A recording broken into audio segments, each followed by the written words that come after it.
नमस्कार दोस्तों, स्वागत है आपका आपके अपने YouTube चैनल कष्ट हरण में। मित्रों, आज हम भगवद गीता के द्वितीय अध्याय के श्लोक 39 पर विचार करेंगे। एषा ते अभिहिता सांख्ये बुद्धिर्योगे त्विमां शृणु, बुद्धया युक्तो यया पार्थ कर्म बंधनं प्रहास्यसि।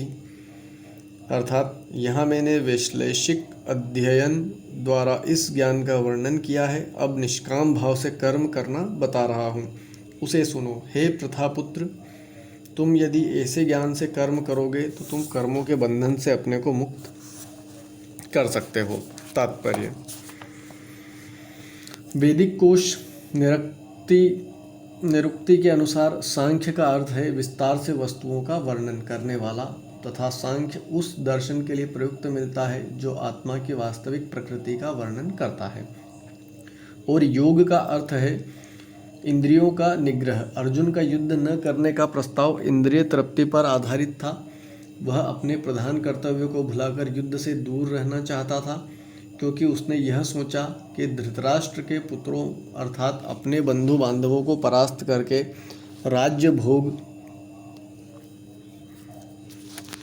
करने की अपेक्षा अपने बंधु बांधवों को न मारकर, स्वजनों को न मारकर वह अधिक सुखी रहेगा। दोनों ही प्रकार से मूल सिद्धांत तो इंद्रिय तृप्ति था। उन्हें जीतने से प्राप्त होने वाला सुख तथा स्वजनों को जीवित देखने का सुख, ये दोनों इंद्रिय तृप्ति के धरातल पर एक है। क्योंकि इससे बुद्धि तथा कर्तव्य दोनों का अंत हो जाता है, अतः कृष्ण ने अर्जुन को बताना चाहा कि वह अपने पितामह के शरीर का वध करके उनके आत्मा को नहीं मारेगा।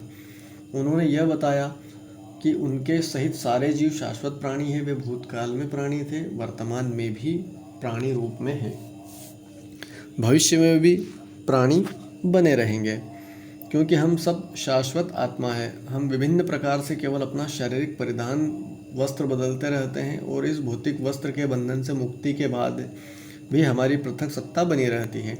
भगवान कृष्ण द्वारा आत्मा तथा शरीर का अत्यंत विशद वैश्लेषिक अध्ययन प्रस्तुत किया गया है, और निरुक्ति कोश की शब्दावली में इस विशद अध्ययन को यहाँ सांख्य कहा गया है। इस सांख्य का नास्तिक कपिल के सांख्य दर्शन से कोई सरोकार नहीं है। इस नास्तिक कपिल के सांख्य दर्शन से बहुत पहले भगवान कृष्ण के अवतार भगवान कपिल ने अपनी माता देवहूति के समक्ष श्रीमद् भागवत में वास्तविक सांख्य दर्शन का प्रवचन किया था।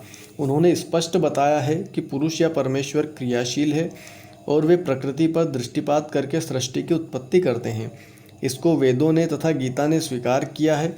वेदों में वर्णन मिलता है कि भगवान ने प्रकृति पर दृष्टिपात किया और उससे आणविक जीवात्माएं प्रविष्ट कर दी। ये सारे जीव भौतिक जगत में इंद्रिय तृप्ति के लिए कर्म करते रहते हैं और माया के वशीभूत होकर अपने को भोक्ता मानते रहते हैं। इस मानसिकता की चरम सीमा भगवान के साथ सायुज्य प्राप्त करना है। यह माया अथवा इंद्रिय तृप्तिजन्य मोह का अंतिम पाश है, और अनेकानेक जन्मों तक इस तरह इंद्रिय तृप्ति करते हुए कोई महात्मा भगवान कृष्ण यानी वासुदेव की शरण में जाता है, जिससे परम सत्य की खोज पूरी होती है। अर्जुन ने कृष्ण की शरण ग्रहण करके पहले ही उन्हें गुरु रूप में स्वीकार कर लिया है।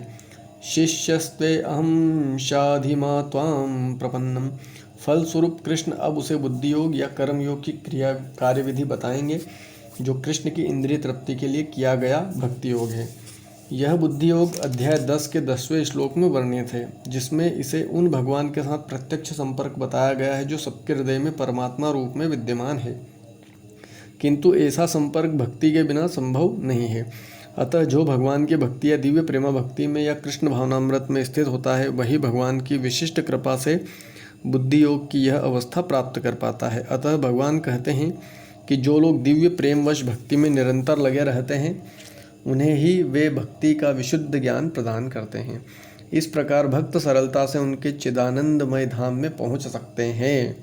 इस प्रकार इस श्लोक में वर्णित बुद्धि योग भगवान कृष्ण की भक्ति है, और यहाँ पर उल्लेखित सांख्य शब्द का नास्तिक कपिल द्वारा प्रतिपादित अनीश्वरवादी सांख्य योग से कुछ भी संबंध नहीं है।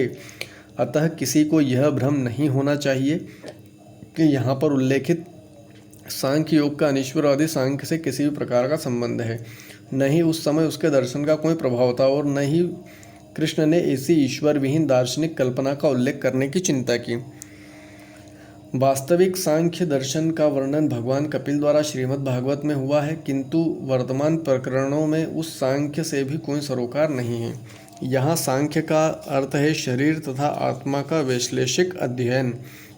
भगवान कृष्ण ने आत्मा का वैश्लेषिक अध्ययन वर्णन अर्जुन को बुद्धि योग या कर्म योग तक लाने के लिए किया। अतः भगवान कृष्ण का सांख्य तथा भागवत में भगवान कपिल द्वारा वर्णित सांख्य एक ही है। ये दोनों भक्ति योग हैं। अतः भगवान कृष्ण ने कहा है कि केवल अल्पज्ञ ही सांख्य योग तथा भक्ति योग में भेदभाव मानते हैं। सांख्य योगो पृथक बाला प्रवदन्ति न पंडिता। निसंदेह अनीश्वरवादी सांख्य योग का भक्ति योग से कोई संबंध नहीं है। फिर भी बुद्धिहीन व्यक्तियों का दावा है कि भगवद गीता में अनीश्वरवादी सांख्य योग का ही वर्णन हुआ है। अतः मनुष्य को यह जान लेना चाहिए कि बुद्धि योग का अर्थ कृष्ण भावनामृत में पूर्ण आनंद तथा भक्ति के ज्ञान में कर्म करना है। जो व्यक्ति भगवान की तुष्टि के लिए कर्म करता है, चाहे वह कर्म कितना भी कठिन क्यों न हो, वह बुद्धि योग के सिद्धांत के अनुसार कार्य करता है और दिव्य आनंद का अनुभव करता है। ऐसी दिव्य व्यस्तता के कारण उसे भगवत कृपा से स्वतः संपूर्ण दिव्य ज्ञान प्राप्त हो जाता है और ज्ञान प्राप्त करने के लिए अतिरिक्त श्रम किए बिना ही उसकी पूर्ण